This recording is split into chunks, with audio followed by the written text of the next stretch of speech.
Hello my dear students, आज मैं आपको 12th क्लास का एक प्यारा सा चैप्टर स्टार्ट करने जा रहा हूं जिसका नाम है इलेक्ट्रोकेमिस्ट्री।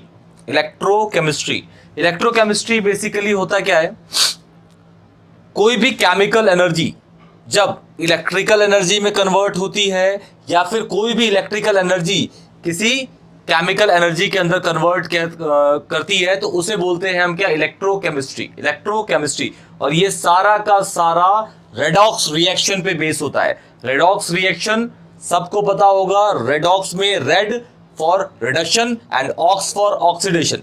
जिस जगह पे रिडक्शन होता है वो जगह हमेशा गेन ऑफ इलेक्ट्रॉन की साइड होती है एंड वो कैथोड होता है। क्या होता है? कैथोड। और जिस जगह पे ऑक्सीडेशन होता है वहां पे इलेक्ट्रॉन का लॉस होता है और वो हमेशा होता है एनोड। क्लियर? तो सबसे पहले स्टार्ट करते हैं। इलेक्ट्रोकेमिस्ट्री एक फिजिकल केमिस्ट्री का पार्ट है, फिजिकल केमिस्ट्री जिसमें न्यूमेरिकल पोर्शन होते हैं। चलिए पहले स्टार्ट करते हैं। इलेक्ट्रोकेमिस्ट्री चैप्टर, नई बुक के अकॉर्डिंग चैप्टर 2 होगा। नया जो सिलेबस है, नई जो बुक प्रिंट हुई है उसके अकॉर्डिंग चैप्टर 2 है और पुरानी जो बुक है उसके अकॉर्डिंग चैप्टर 3 है। इलेक्ट्रोकेमिस्ट्री सबसे पहला पॉइंट, कोई भी केमिकल एनर्जी जब इलेक्ट्रिकल एनर्जी में कन्वर्ट होती है या फिर इसका वाइस वर्सा, इलेक्ट्रिकल एनर्जी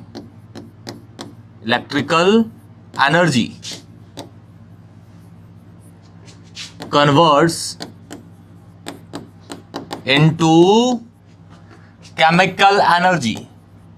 लिखना स्टार्ट करो बेटा। केमिकल एनर्जी या फिर कोई भी chemical energy converts into electrical energy, उसे बोलते हैं इलेक्ट्रोकेमिस्ट्री। ठीक है, इलेक्ट्रोकेमिस्ट्री। और ये पूरा का पूरा जो है ये रेडॉक्स रिएक्शन पे बेस होता है। किस पे? Redox reaction. अच्छा, जो रेडॉक्स रिएक्शन है, रेडॉक्स रिएक्शन के अंदर ये वर्ड है रेडॉक्स। रेडॉक्स रिएक्शन के अंदर दो पार्ट हैं, एक होता है रेड, एक होता है ऑक्स। ठीक है, red and ox. Red for reduction होता है, clear? And ox for oxidation होता है। क्या होता है? ऑक्सीडेशन। जिस जगह पे रिडक्शन होगा, इसको पहले आपने 11th क्लास में पढ़ाई होगा रेडॉक्स रिएक्शन में। ठीक, जिस जगह पे रिडक्शन होगा वो वहां पे हमेशा इलेक्ट्रॉन का गेन होता है, गेन ऑफ इलेक्ट्रॉन। क्या होता है? इलेक्ट्रॉन का गेन। और वो हमेशा कैसी जगह होती है? कैथोड की। कौन सी जगह होती है भाई? कैथोड की। जिस जगह पे आपका ऑक्सीडेशन है उस जगह पे इलेक्ट्रॉन का लॉस होता है, लॉस ऑफ इलेक्ट्रॉन। और वो जगह हमेशा एनोड होती है। कौन सी होती है? एनोड की रिएक्शन। क्लियर? ठीक है। और साथ में ये फिजिकल केमिस्ट्री की ब्रांच है, ये पूरा आपका इलेक्ट्रोकेमिस्ट्री है। ठीक है, सबसे पहले बताऊंगा इसके अंदर आपके इंपॉर्टेंट टॉपिक्स कौन कौन से हैं, उसके बाद हम स्टार्ट करेंगे। ठीक है, फिजिकल केमिस्ट्री की ब्रांच है, फिजिकल केमिस्ट्री की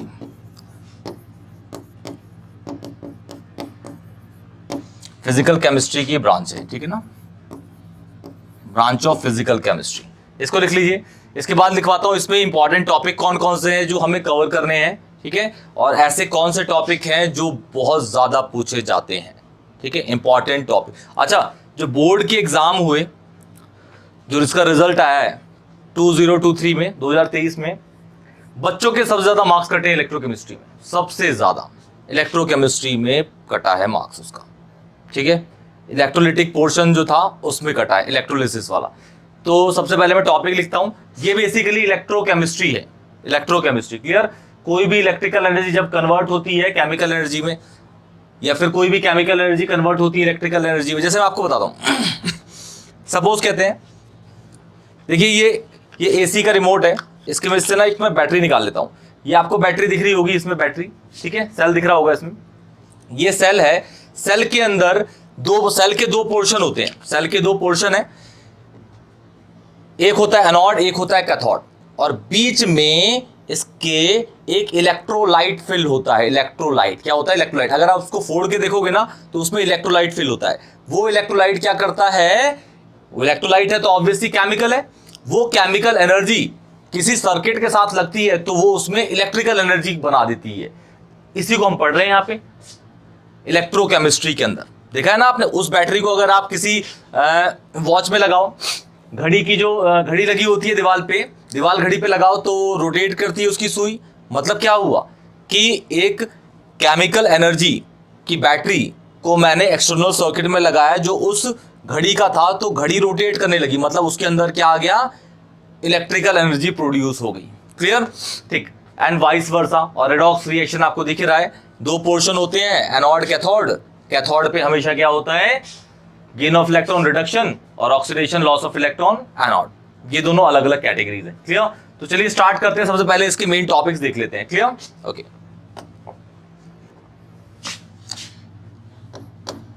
जो हमें पढ़ने हैं टॉपिक्स ऐसे लिख लेते हैं पहले। Important topics of electrochemistry. Important topics of electrochemistry. सबसे पहला जो टॉपिक हमें कवर करना है, हमें दो चीजों को देखना है। एक मेटालिक सॉलिड को देखना है किसके साथ? टेम्परेचर के इंक्रीज डिक्रीज के साथ। मेटालिक सॉलिड और एक इलेक्ट्रोलिटिक सॉल्यूशन। मेटालिक सॉलिड और इलेक्ट्रोलिटिक सॉल्यूशन को हमें टेम्परेचर के साथ जज करना है कि भाई टेम्परेचर बढ़ाऊंगा तो उसमें कंडक्टिविटी घटती है या बढ़ती है। कंडक्टिविटी दो तरीके की हो जाएंगी भाई। एक हो जाएगी आपकी इलेक्ट्रिकल, एक हीट वाली। यहां पे मैं इलेक्ट्रिकल कंडक्टिविटी की बात कर रहा हूं। हीट कंडक्टिविटी को हमने थर्मोडायनामिक्स 11th क्लास से पढ़ लिया है, उसको हम यहां नहीं पढ़ेंगे। क्लियर है? इलेक्ट्रिकल कंडक्टिविटी की बात करूंगा मैं। तो कंडक्टिविटी ऑफ मेटालिक सॉलिड लिखना स्टार्ट करिए बेटा जी। ये टॉपिक इंपॉर्टेंट है जो कवर करने हैं आपको। इलेक्ट्रोकेमिस्ट्री में मार्क्स नहीं कटेंगे, ये टॉपिक्स कवर कर लीजिएगा। Conductivity of metallic solid and electrolytic solution. Electrolytic solution with respect to WRT, with respect to temperature. किसके साथ? टेम्परेचर के रेस्पेक्ट में। किसके? टेम्परेचर के रेस्पेक्ट में। दूसरा कंडक्टिविटी ऑफ, ये पहला। उसके बाद हमें पढ़ना है कंडक्टिविटी। ये तो हम देख लेंगे भाई कंडक्टिविटी टेम्परेचर के साथ कैसे वेरी करती है, इंक्रीज डिक्रीज करती है। उसके बाद हम कैलकुलेशन पढ़ेंगे, न्यूमेरिकल्स पढ़ेंगे डेफिनेशन के साथ बैटरी में। ठीक है? कंडक्टिविटी एंड मोलर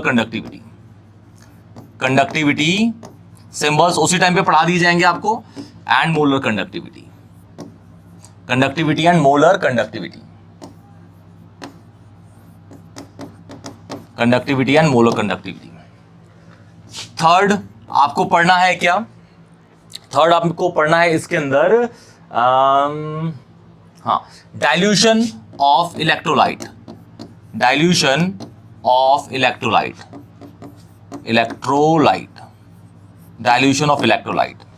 और इलेक्ट्रोलाइट कौन कौन से डाइल्यूशन, मतलब पानी डाल के चेक करना है भाई उसकी कंडक्टिविटी घटेगी या बढ़ेगी।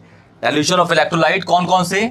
Strong and weak. दो ही तरह के इलेक्ट्रोलाइट होते हैं, strong and weak electrolyte. Strong and weak. Fourth हमें पढ़ना है कॉलरॉश लॉ। क्या पढ़ना है? कॉलरॉश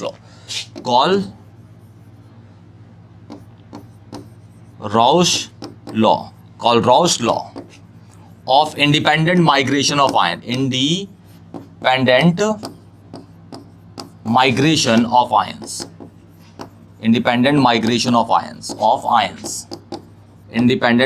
ऑफ आयंस। ठीक है? फिफ्थ आपको पढ़ना है इलेक्ट्रोड पोटेंशियल।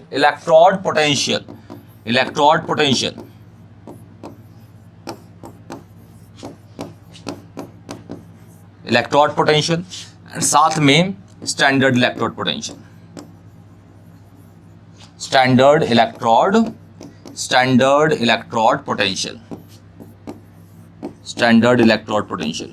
ये आपकी गैल्वेनिक सेल, लेक्लांचे सब इसी के अंदर कवर हो जाएंगी।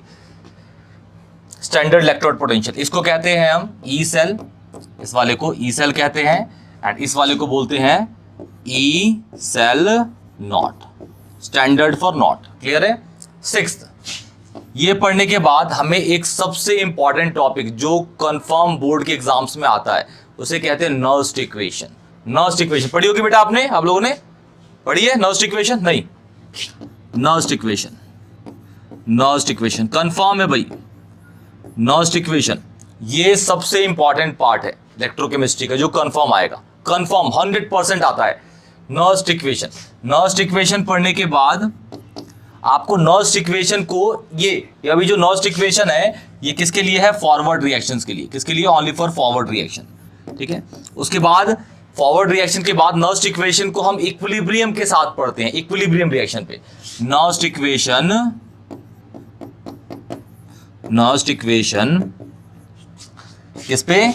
Equilibrium, equilibrium reactions, equilibrium reaction. ये 7 है टॉपिक, पहले इनको लिख लीजिए। डन। फिर 8 आता है आपका नर्स्ट इक्वेशन को गिब्स फ्री एनर्जी पे चेक करना है। किस पे देख के चेक करना है? गिब्स फ्री एनर्जी पे, उसकी रिलेशन। ठीक है,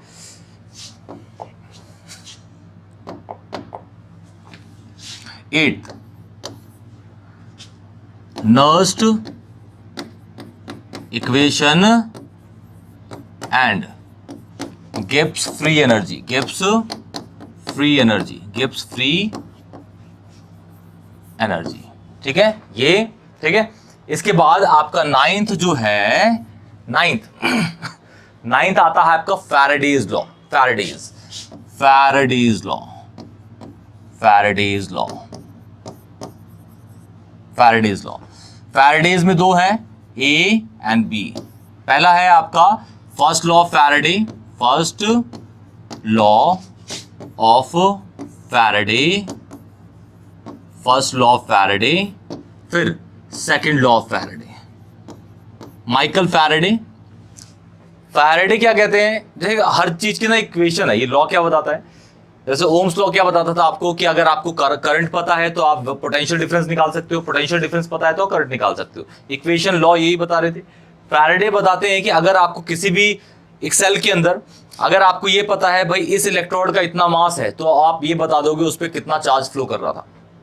मास और चार्ज का रिलेशन बताता है। मास पता है तो चार्ज निकाल सकते हो, चार्ज पता है तो मास निकाल सकते हो। ये फैराडेज बोला, माइकल फैराडे।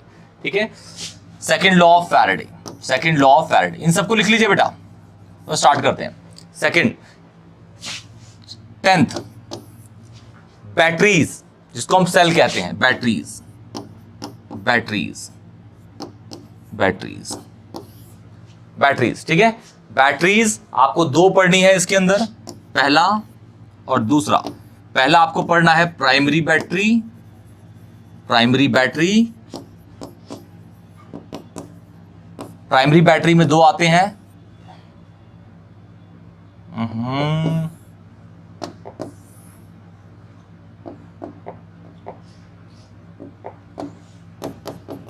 पहला आता है ड्राई सेल, दूसरा आता है mercury cell, mercury cell, mercury cell. Second है आपका secondary battery, secondary battery.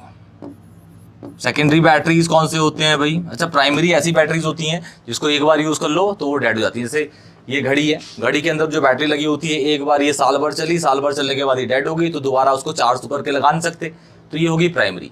Secondary batteries कौन सी होती है? सेलफोन की बैटरीज होती हैं जो रिचार्ज कर, इसको चार्ज कर सकते हैं दोबारा हम। क्लियर है? तो प्राइमरी बैटरी एक बार यूज करके फेंक दो, फिर नई लेके आओ, लगा दो। सेकेंडरी कौन सी होती है? जिसको हम रिसाइकिल में यूज कर सकते हैं। ठीक है ना, चार्ज करके, इनपुट करके। ठीक, इसके जो एग्जाम्पल हैं, ओ सॉरी, जो पढ़ने हैं, ये पढ़ने हैं पूरे, सारा में पढ़ना, ड्राई सेल के एग्जाम्पल्स, रिएक्शंस, डायग्राम सब पढ़ने हैं। इसमें lead storage battery, lead storage battery, lead storage battery. Second है nickel cadmium battery, nickel cadmium battery, nickel cadmium battery. ठीक है, अच्छा, ये खत्म होने के बाद एक और बैटरी आती है, उसे कहते हैं, वो ना प्राइमरी में है ना सेकेंडरी में, वो अलग ही है, उसे कहते हैं फ्यूल सेल। क्या कहते हैं? Fuel cell, fuel cell, fuel cell. अच्छा, ये खत्म होने के बाद बैटरी पूरा खत्म, तो 11th और लास्ट टॉपिक है इसके अंदर, उसे कहते हैं कोरोजन। कोरोजन, कोरोजन, ठीक है, जंग लगना। ठीक है, जो कोरोजन होता है वो 3 तरीके के फॉर्म होते हैं, ऑक्साइड, कार्बोनेट और सल्फेट होते हैं। ठीक है, अलग अलग तरीके के, जैसे लोहा है, लोहे पे आपका रेडिश ब्राउन कोरोजन होता है ना, रेडिश ब्राउन तरीके का होता है। चांदी पे काला पड़ जाता है, तांबे पे हरे कलर का हो जाता है ना। ये सारे आपको पढ़ने हैं, तो ये सारे टॉपिक है इसके अंदर। क्लियर? क्लियर? ठीक, तो चलिए स्टार्ट करते हैं। अब सबसे पहला टॉपिक इसके अंदर वो है हमारा, जो हमने देखा था, इसे मिटा दो पहले। देखिए, सबसे पहला टॉपिक है कंडक्टिविटी। स्टार्ट करिए। Conductivity of metallic solid, metallic solid and electrolytic solution, electrolytic solution with respect to WRT, temperature. किसके साथ? टेम्परेचर के साथ। 2 पढ़ने हैं हमें। एक पहला वाला स्टार्ट करते हैं भाई, मेटालिक सॉलिड की टेम्परेचर के साथ कंडक्टिविटी। टेम्परेचर बढ़ाएंगे तो उसकी कंडक्टिविटी घटेगी या बढ़ेगी? क्लियर? तो सबसे पहला स्टार्ट करते हैं conductivity, metallic conductivity, metallic solid की कंडक्टिविटी, है ना, सॉलिड की।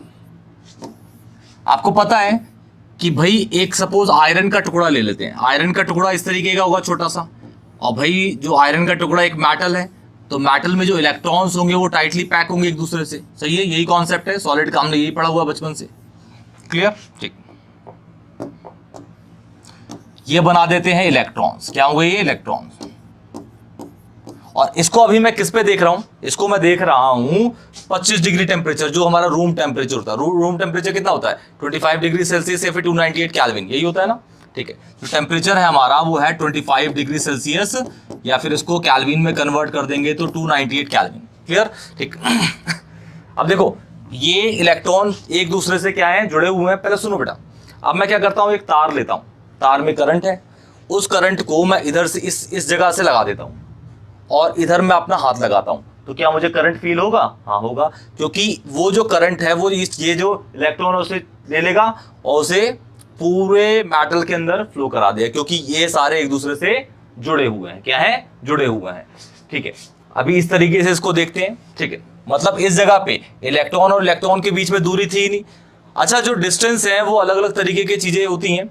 जैसे यहाँ इलेक्ट्रॉन और इलेक्ट्रॉन के बीच में जो डिस्टेंस है वो 0 है, तो यहाँ बोलेंगे इलेक्ट्रॉन और इलेक्ट्रॉन के बीच के डिस्टेंस को बोलते हैं inter electronic distance.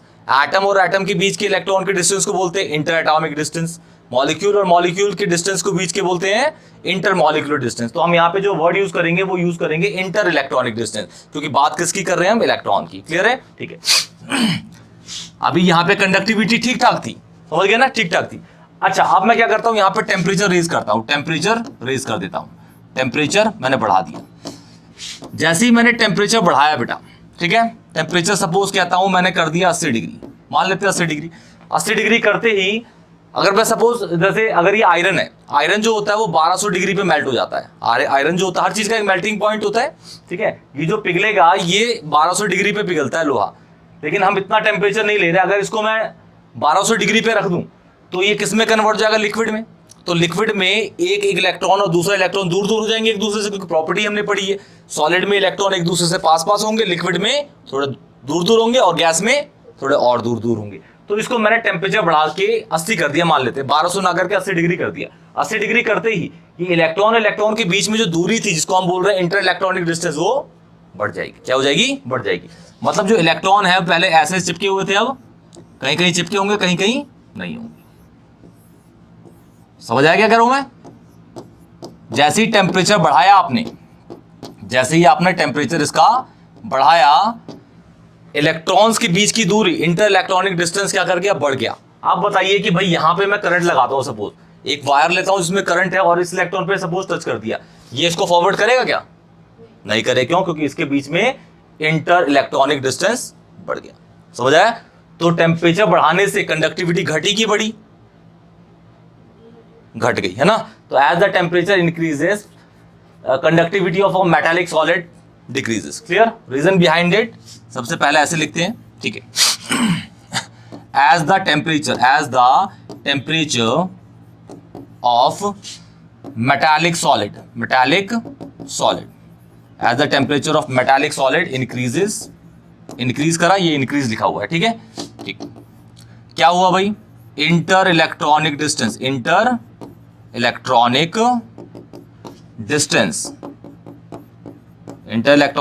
Between electron and electron increase, सही है। तो कंडक्टिविटी ऑफ मेटालिक सॉलिड क्या होगी बेटा? मेटालिक सॉलिड डिक्रीज, है ना बेटा। तो यही तो पढ़ रहे थे हम। कंडक्टिविटी चेक कर रहे हैं पहले इसकी, किसके साथ? टेम्परेचर के साथ। अब दूसरे केस में किसके साथ करेंगे? इलेक्ट्रोलिटिक सॉल्यूशन का। पहले से नोट करो फटाक से।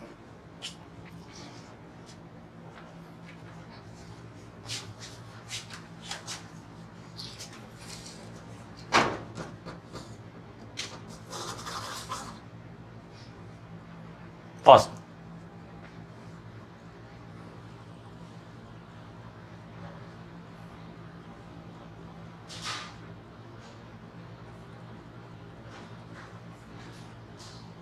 अब दूसरा स्टार्ट करते हैं इलेक्ट्रोलिटिक सॉल्यूशन की कंडक्टिविटी टेम्परेचर के साथ। इलेक्ट्रोलिटिक सॉल्यूशन सबको पता है क्या होते हैं। पानी के अंदर नमक डाल देना, NaCl। तो पानी के अंदर नमक डालते ही NaCl ना रह के वो हो जाता है Na+ और Cl नेगेटिव, क्योंकि वो आयंस में ब्रेक हो जाता है। किसके में ब्रेक हो जाता है? आयंस के अंदर वो ब्रेक हो जाता है। क्लियर है? तो दूसरा स्टार्ट करते हैं फटाक से हम बेटा।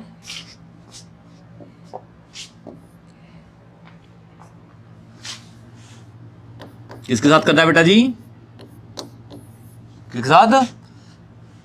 इलेक्ट्रोलिटिक सॉल्यूशन ना, इलेक्ट्रोलिटिक सॉल्यूशन के साथ। सपोज मैं कहता हूं बेटा ये मेरे पास एक बीकर है, ध्यान सुनना, ये मेरे पास एक बीकर है।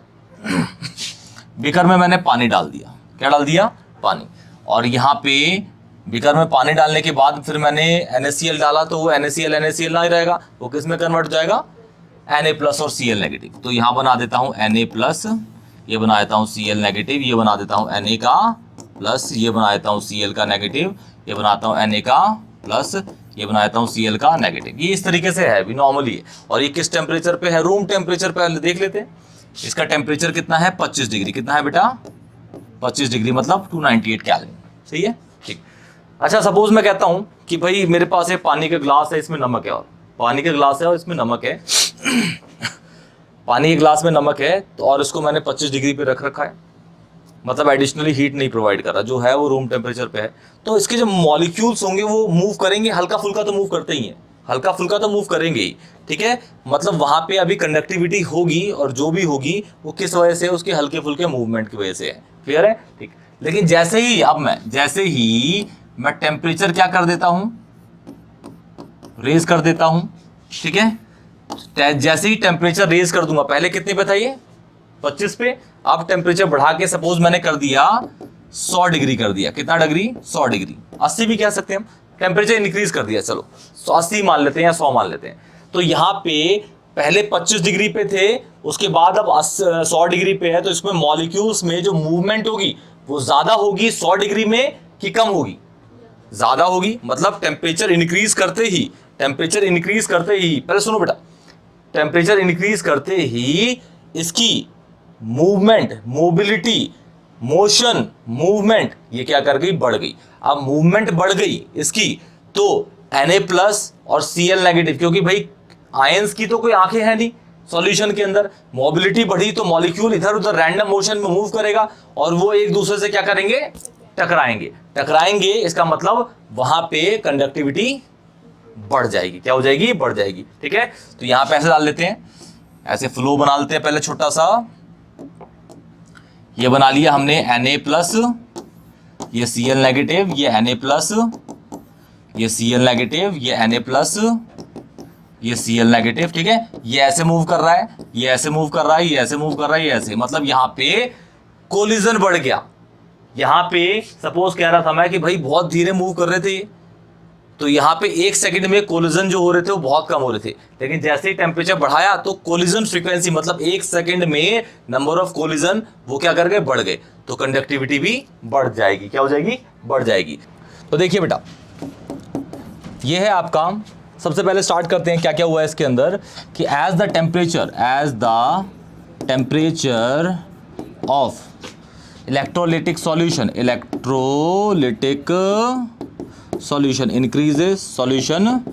इंक्रीजेस, ठीक है। मोबिलिटी या काइनेटिक एनर्जी, मोबिलिटी या फिर K dot E of ions, mobility या फिर kinetic energy of ion also increases, ठीक है, ठीक। तो मोबिलिटी बढ़ी तो 1 सेकंड में टकराने की, मतलब collision frequency also increases, collision frequency of ions, collision frequency of ions also increases, collision frequency of ions also increases. It means क्या, कंडक्ट